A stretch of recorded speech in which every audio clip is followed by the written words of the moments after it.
Whoa, wait just a minute. Did John Cena just randomly turn face on SmackDown? What was that all about? And do we buy it, people? Do we buy John Cena's face turn? I think he bluffing.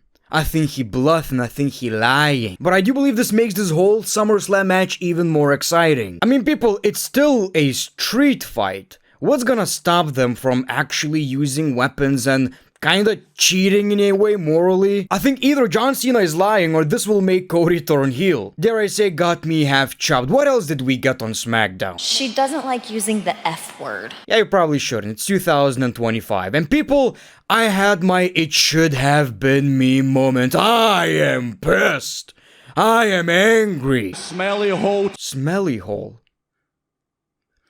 I should have come up with that. Smelly hole. This is the best thing I've ever heard. People, let's talk about SmackDown. So the show kicks off with John Cena. He got the whole introduction, the greatest of all time. Cody interrupts and John Cena says, I told you I was exhausted. You didn't listen, you assaulted me, forged my signature, forced me into a dangerous title match at SummerSlam, but thank you. It was the boot in the ass I needed. I was still going like, okay, what is he gonna say? Obviously he's a heel. He's gonna say, I'm going to beat the living crap out of you, Codester. You know, that's the kick in the arse I needed to focus on my match. Just watch what I'll do now. Now, he continued with the face turn. He talked about 25 years of hard work, honesty, respect. He threw it all away 5 months ago trying to chase Shock TV. Everyone abandoned him, and he realized he was pretending to be someone he's not. He literally turned babyface during this promo. I don't know how I feel about that. He still wants to take the championship though, but not to ruin wrestling. He says he loves wrestling, but he wants to be remembered. Which, you know, even for a babyface, it's such a dick move. I'm going to take the championship for me. I love this business so much. You know what I love more? People admiring me. People loving me. It's still a very dick move, Cena. You know, not a very effective face turn. I'm still taking that shit home. And he admits Cody was right. At SummerSlam, you will face the real John Cena. It's going to be Cody Rhodes versus the GOAT at his best with something to prove. If you want some, come get some. The champ is here. Cody brings 2 Hulk Hogan beers. We got a toast. They shook hands, drank, and that's it, people. That's it. Cody's happy. Cena is a big good boy. And I don't know how to feel about that. To me, it's hard to believe that this is a legitimate face turn if nothing else is happening. If at SummerSlam people are going to get a switch and Cody is turning heel, I get it, it's effective. If it's just as simple as that, it screams to me, yeah, we didn't really have a lot of plans. So we can just switch it back in one promo. He's a good guy now. Forget about that shit. He changed his mind in a few days. So what's gonna happen at SummerSlam? I think it's very possible that John Cena is going to act like the good guy and in the end pull out the evil smile and still smack him in the head with the championship. I've been lying. I fooled all of you. That is the most likely scenario. But what about that switch, man? What about Cody turning heel, using that opportunity of John Cena being a softie? You know, he's soft. He loves the fans. Even the green shirt guy. He loves him, you know? And Cody is like, well, I got you now, bitch. Maybe that's possible. You know, one thing's for sure, as stupid as it was in a way, it got me really excited because this could go either really good or bland. You know, babyface versus babyface. I congratulate you, Cody. That's it. We're done. Babyface Cena is back, no longer champion. I think that would be really, really basic. It all just seems too bad to be true that after this heel run, all of a sudden WWE said, nah, he's a babyface. It seems too basic, too bad to be true, and I expect some kind of a twist. Maybe he is a babyface, but like I've said, maybe Cody is going to be a heel. Then we got Jelly Roll outnumbered. He got beaten up by Logan Paul and Drew McIntyre. Later on the show, they got interviewed and said, just wait, we'll say everything in front of a crowd. And oh boy, did they say a lot of shit. Drew McIntyre and Logan Paul is my favorite thing in the WWE right now. Just absolutely hilarious. We got Julia versus Zelina United States Championship match, which was actually really good and got a "This is awesome" chant. One of the best Zelina matches I've seen, probably. You know, this actually went hard. It's hard to take Zelina seriously with that theme song. I still hate it. I'm still gonna complain. You're gonna hear me talking about that for such a long time. Get used to it. Here's the vibe I'm getting from that theme song. He created WWE Superstar in WWE SmackDown vs. Raw, and for whatever reason, since it's a cutscene, they don't use your actual theme song, so they're using a SmackDown song. That is a very specific random example. I'm not very good in analogies, never was. It just doesn't fit.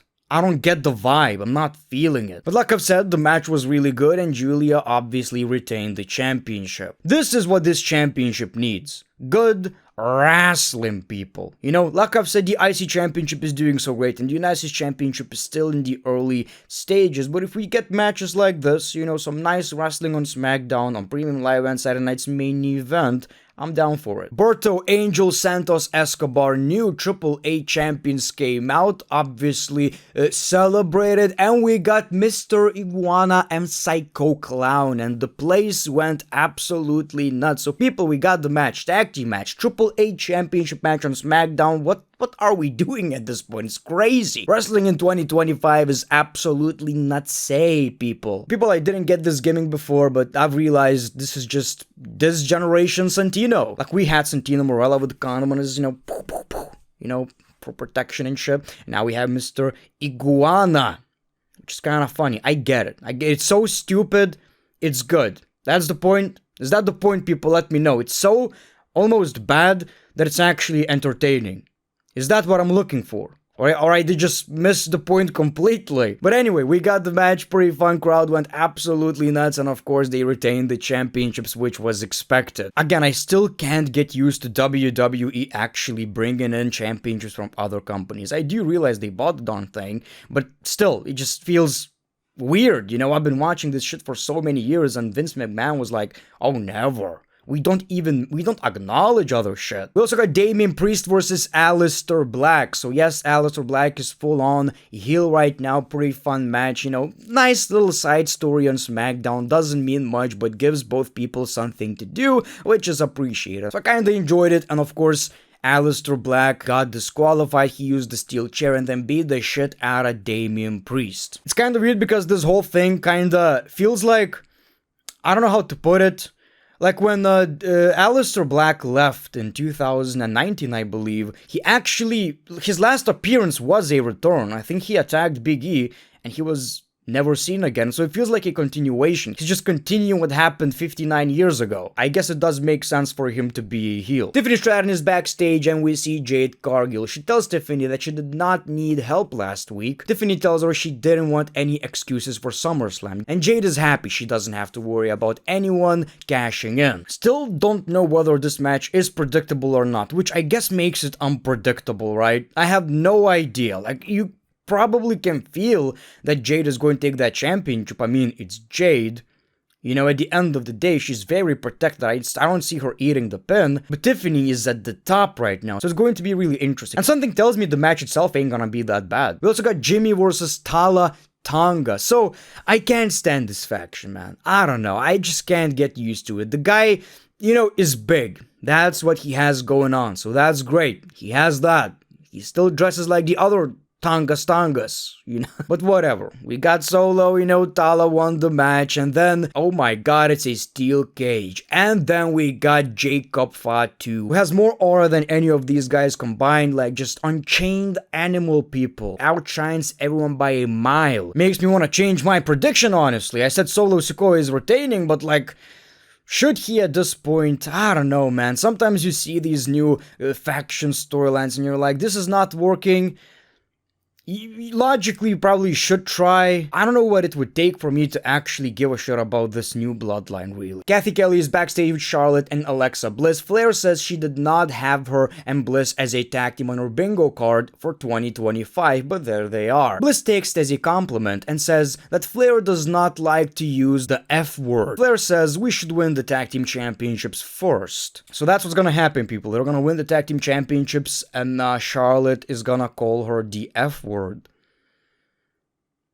That's not nice. Why? Why would you do that?